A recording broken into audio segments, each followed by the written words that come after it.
So ayun po naman sa inyo dyan mga. So for today's video is papakita natin kung paano natin i-airbrush yung chamferlain na design na cake na to. Kaya sa madali lang naman siya na designs. So hindi ko na pinapakita kung paano ko siya piniprosting or paano siya kinakover ng fondant, kasi ganun lang naman yung ginagawa natin, paulit-ulit na lang. So, in-airbrush na natin siya diretso ng gold mga kalahe, no?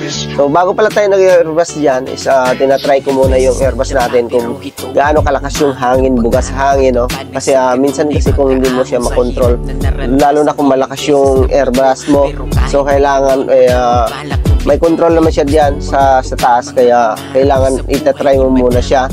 So, nakita nyo, tinatry ko muna stable kasi nga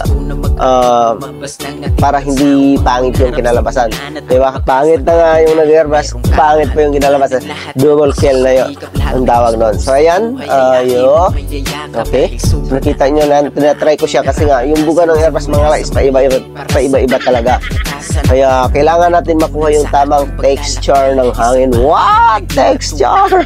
So ayan na yun. Diba? Napakalupit. So inaingatan natin dito mga guys pag nagkamali ka ng airbrush, lalo na kung malakas yung buga ng airbrush mo tapos pangit yung pagkalabas ng gold, so papangit yung cakes mo, so magkakaroon siya ng feedback. What? Feedback? Okay, so kita nyo naman, sprayhan ko yung table kasi nga minsan yung buga ng airbrush talaga is pangit siya. Ayan. So ang gamit pala natin dito na airbrush mga guys, ito yung ginagamit sa pang spray ng chocolate, sa moss cake.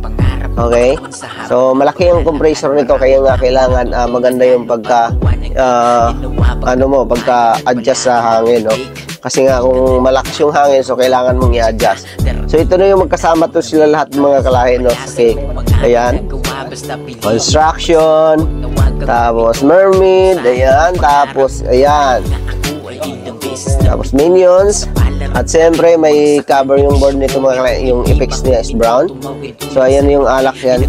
Okay, so ang gamit pala natin dito mga kalahi, hindi siya totoong sugar pero isomalt siya, nagkain din siya kasi nga sobrang mahal yung sugar effects ice cube, no? So ayan, in-airbrush natin yung yung board para magkaroon siya ng effects. So nakita nyo naman yung cake, maganda yung pagka-airbrush natin. Okay, kasing gwapo sa nag-airbrush. Oh wow. Okay, so ganun lang. So ito namang ginagamit natin airbrush dito is maliit siya na compressor mga. Yung kanina is malaki yung compressor na gamit natin. So ito na yung cake, di ba? Ang lupit, ang ganda. Okay. Okay. So ayan. So yun lang po ng mga kalahi. Maraming salamat sa nanonood, at sa mga hindi nanood, manood kayo, okay? At siyempre, papalo na lang din sa mga hindi nakapagpalo dyan. Bye bye, see you in the next vlog. God bless you all. Peace out.